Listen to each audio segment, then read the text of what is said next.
কি করছো মা তুমি? এই যে কাঁঠালটা পেকে গেছে, ছাড়াতে হবে। 6:45 বাজে, স্নান হয়ে গেছে? হ্যাঁ, স্নান হয়ে গেছে, প্রণাম হয়ে গেছে। কাঁঠালের পাতা তুলে রাখি। তো ডাসা কাঁঠাল মনে হচ্ছে না?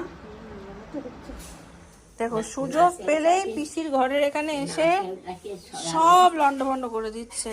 এগুলো সব ফেলে গ্লাস ফ্লাস। দেখো এই পাপোশ, পাপোশ, এই পাপোশ নেয় না।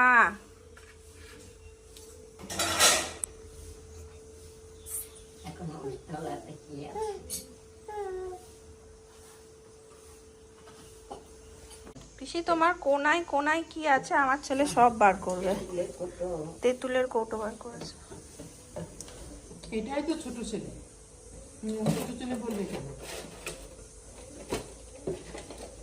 দেখেছো দেখছে মুখটা কি করে খোলা যায়। মা এদিকে বসিয়ে দিয়েছে রান্না, ছড়িয়ে ছিটিয়ে রয়েছে সব। কি রান্না হলো মা? এটা কি মাছের মাথা দিয়ে লাউ ঘন্ট হলো। হ্যাঁ, আর ডাল হবে। আর এটা পিসির মুড়ি খাবে, পটল পকোড়া। আচ্ছা, এটা আমার ছেলের খাবার নেই না। এই দেখো আসছে, দেখো তেঁতুলের কৌটোটা সাথে করে নিয়ে আসছে, ওইটাকে ছাড়েনি। ওই দেখো দেখো ঠেলে ঠেলে আসছে, ওই দেখো ভালো বুদ্ধি তো। গুড মর্নিং সকলকে, কেমন আছো সবাই? আশা করি সবাই ভালো আছো, সুস্থ আছো। Good morning. এখন যদিও বা নেই, অনেকটা বেলা হয়ে গেছে, বেলা প্রায় 11:15 মতন বাজতে যায়। আজকে একটা কাণ্ড করেছি। নীল ওই যে 10-9:30 নাগাদ ঘুমায়, ওর সাথে আমিও ঘুমিয়ে গেছি। আর আজকে আমার মাও আর ডাকেনি, দুজন মিলে ঘুমিয়ে গেছে। যাই হোক, ঘুম থেকে উঠে স্নান টান সারলাম। নীল এখন দিদুনের সাথে খেলছে। আর আজকে বাড়িতে আসছে ছোট মামা। আমি বোলপুরে এলেই মামা একবার না একবার দেখা করতে আসবেই। বহু বছর হয়ে গেল আমি মামা বাড়ি যাই না, বা যেতে পারি না আর কি, সময় হয়ে ওঠে না, কোনো না কোনোভাবে না হয় না ম্যানেজ। তো খুব ইচ্ছা আছে একবার মামার বাড়ি খুব তাড়াতাড়ি যাওয়ার। মামার বাড়ি মানে প্রচুর স্মৃতি, প্রত্যেকটা মানুষেরই, আমাদের কম বেশি মামা বাড়ি মানে একটা ইমোশন আলাদা, প্রচুর স্মৃতি। আর আমার মামারা আমার কাছে একটা অন্যরকমই মানুষ আমার জীবনের। যাই হোক, সেই মানে বলতে গেলে না অনেক কিছু বলা হয়ে যায়, অনেক বেশি ইমোশনাল হয়ে যায় বলতে বলতে। তো ওইসব বাদ দাও, দিনটাকে এখান থেকে চলো দারুণভাবে শুরু করি। কি করছো? পিসি কিন্তু এখনো বই পড়া কন্টিনিউ করে, রোজ কিছু না কিছু পড়ে। কিসে ভর্তি? অ্যান্টে ভর্তি। আমি শুনছি প্যান্টে ভর্তি।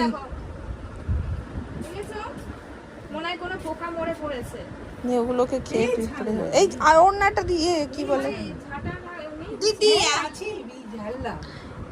ও বাবা,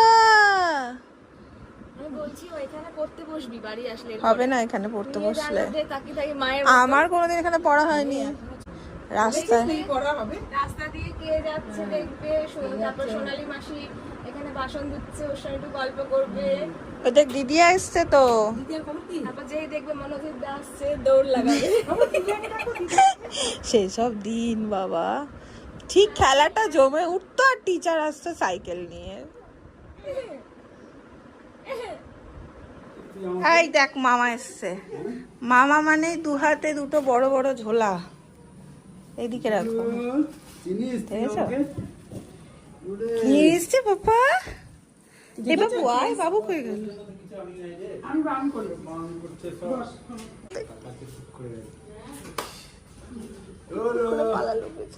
তোমার জন্য কিচ্ছু আনতে পারে নাই, কিচ্ছু না। ও দেখছে, দেখ সব বারণ করেছে দুজনে মিলে। লাঠি দেবো একটা, আর দুজনাকে পেটাবি বেদম মার একদম। কত দেবে? সেই তো দিয়েই যাচ্ছ, এটা সেটা। এই তো দিদুন দিল। দাদু এবার ডিসাইড করতে পারছে না কি আনবে আর কি আনবে না। বাবা ওই ঘোড়াটা নিয়ে আমরা যা খেলেছি, বাপ রে বাপ, খুব মজা, খুব মজা। দাদুর সাথে হাঁটি হাঁটি করছে, খুব মজা। ও কিন্তু মিশে গেল মামার সাথে, দেখলে? মাছের ডিম খেতে ভালোবাসি বলে মা আজকে আবার এনেছে। এই দেখো, মা মেখেই দিয়ে গেছিলো, আমি জাস্ট ভাজতে দিয়েছি। দুপুরে আজকে ডালের সাথে হবে মাছের ডিমের বড়া।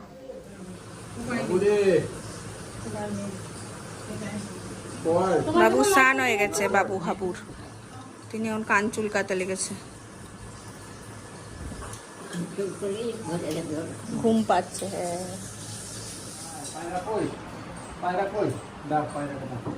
মুখে আঙুল দেয় না। এই যে কার কোলে চেপেছো? পায়রাকে ডাকো, ও পায়রাকে ডাকো, পায়রা আয় আয় আয়, পায়রা আয়, পায়রা কই? বিড়ালটা কই? বিড়ালটা মেয়াটা ওই যে ডাকছে। ডাকছিস? মা আমাকে খেতে দিয়ে দিলে? আজকে আমাদের ভাত, মাছের ডিমের বড়া, লাউ হচ্ছে মাছের মাথা দিয়ে, মাছের ঝোল, ডাল। এখানে কি আচার আছে। এইখানে এই ব্যক্তি ঘুমাচ্ছিলেন, ঘুমাতে ঘুমাতে ওইখানে গিয়ে দাঁড়িয়ে আছে। আমি চোখটা খুলে দেখছি উনি দাঁড়িয়ে আছেন এখানে, আর কি খুটখুট করছেন। কি করছো? যা, কি যা হয়ে গেল আবার ওখানে? হ্যাঁ, এখন আমার কিছুই না মনে থাকে না, বড্ড বেশি ভুলে যাচ্ছি সবকিছু। একটা কাজ করতে গিয়ে আরেকটা করে দিচ্ছি, মানে এটা ভীষণ রকম। এই যে রবিবার, সেইটাও পর্যন্ত মাথা থেকে বেরিয়ে গেছে। শৈবাল বেলার দিকে ফোন করছে, আমি ওকে জিজ্ঞেস করছি তুমি অফিস যাওনি কেন, বা কি খেয়ে গেলে? তখন ও মানে ও একা আছে তো, রান্না বান্না নিজেই করছে, তো একটু চাপই হয়ে যাচ্ছে ওর এবার।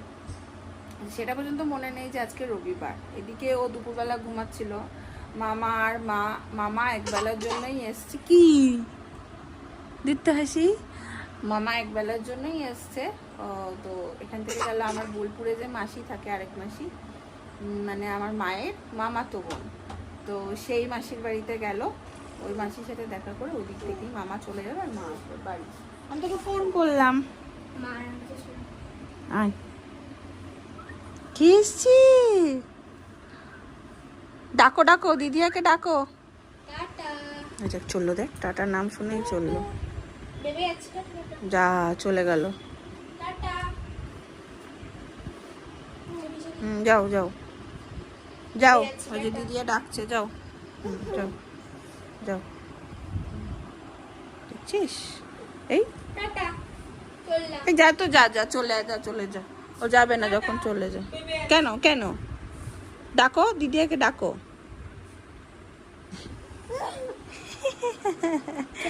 কি দুষ্টু।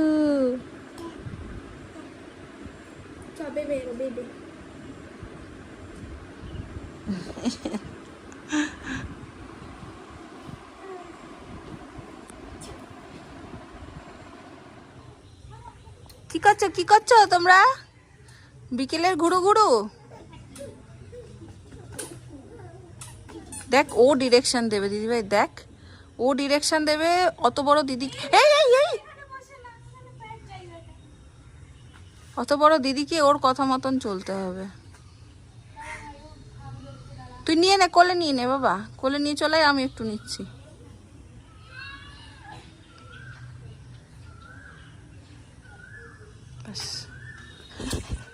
থাক তুই, থাক, আমি আসছি। কোথা থেকে ঘুরে এলে? হ্যাঁ, বাড়ি এলে সেই সব দেখা যায়। হ্যাঁ, অহরাত্রিও।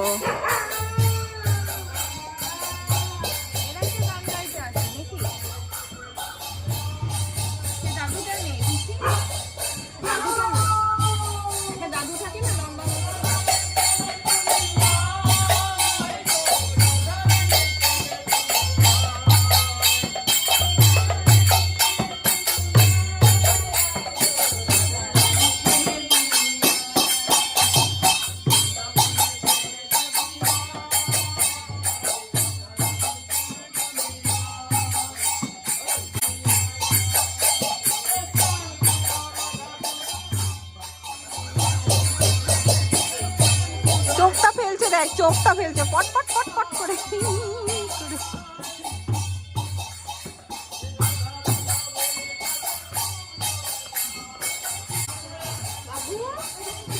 কি হলো? তোর কি ঘুম পেয়েছে? কান চুলকাচ্ছে। দেখো, ওই দেখ দিদুন চলে এসছে, দিদুন। ডাকছে বাবু, ওই দে মামা চলে গেল ওদিক দিয়ে, দিদুন চলে এসছে তো। পাপা গাড়ি খুঁজে খুঁজে হয় নানি, ও বড় দোকানে ঢুকবে গাড়ির জন্য, তুই পাইনি, যা বলছে তুই কিনে টাকা দিয়ে দিচ্ছি, তুই কিনে ও ঠিক আছে, কত ছবি তুলে আমাকে পাঠাবি। এই রে তা গল্প হলো মাসির সাথে। হ্যাঁ, ওর সঙ্গে গল্প করলো, প্রভৃতি এসছে, একদিন আসবো আমরা, আয় একদিন, কি এনেছো? চল চল বাড়ি খাবার সেই দোকানটা থেকে। সেই দোকান থেকে। মাসির বাড়ির ওখানে একটা দোকান আছে, এত দারুণ চপ পাওয়া যায় চিন্তা করতে পারবি না। এখানে মাকে পেঁয়াজ টেঁয়াজ কেটে দিয়েছি, আর এই দেখো এই হচ্ছে চপের সাইজ, ভীষণ টেস্টি। আমি হাফ লোভ সামলাতে না পেরে খেয়ে নিয়েছি। বেশি চা আর চপ, বেশি তো মুড়ি খাবে না, এখানে রাখলাম। মুড়ি খাবে? ঢাকা দিয়ে দেবো তাহলে। এই যে আমার চপ অ্যান্ড মুড়ি, এটা মায়ের। ইনি এখন চপ মুড়ি খাওয়ার জন্য দৌড়ে দৌড়ে আসছেন। যদিও বা হাত দিয়ে খাওয়া আলাদা সুখ। হাত দিয়ে খেতে খেতে নীলকে অনেকবার ধরতে হয়, ওই জন্য হাত দিয়ে খেলাম না। বোলপুর এলে আলুর চপ আর মুড়ি আলাদাই স্বাদ। বীরভূমের লোক তো, মুড়িটা বড্ড প্রিয়। আজকে সন্ধ্যেবেলায় আমাদের বাড়িতে একজন এসেছিলেন, উনি ক্যামেরার সামনে আসতে চাননি, তাই আমি ক্যামেরা করিনি। সবাইকে একবার জিজ্ঞাসা করে দিই, সবাই তো কমফোর্টেবল থাকে না। তো আমাদেরই এই ইউটিউব ফ্যামিলি মেম্বার, এত ভালো লাগলো আলাপ করে, এত ভালো লাগলো যে ক্যামেরায় নিতে পারলে আরও ভালো লাগতো, বাট ওই যে সবাই কমফোর্টেবল ফিল করে না। প্লাস আমি আজকে মুড়ি টুড়ি খেয়ে আমার পেট একদম ভর্তি হয়ে রয়েছে। দিন দিন আমি ফুলে যাচ্ছি, কিন্তু আমার খাওয়া অনেক কমে গেছে আগের থেকে। তাও কেন মানে ফুলে যাচ্ছি ভগবান জানে। এটাও হতে পারে নীল এখন ব্রেস্ট ফিড করে না, তো তারপর ফুলে যাচ্ছি কিনা আমি জানি না। তোমাদের কারোর এরকম এক্সপিরিয়েন্স থাকলে আমাকে বলো। প্রেগনেন্সির টাইমে কিন্তু আমি মোটা হইনি, কিন্তু তারপরে আমি মোটা হয়ে যাচ্ছি।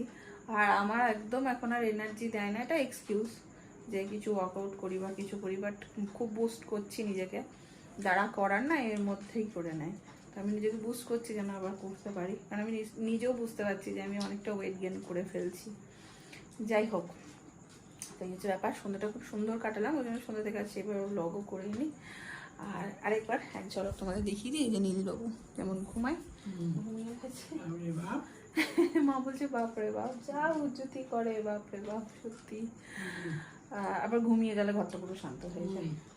আজকের ব্লগটাকে এই পর্যন্তই রাখলাম। যদি ভালো লাগে ভালোবাসা দিও, পাশে দেখো। দেখা হচ্ছে তোমাদের সাথে নেক্সট ব্লগে। Tata, good night.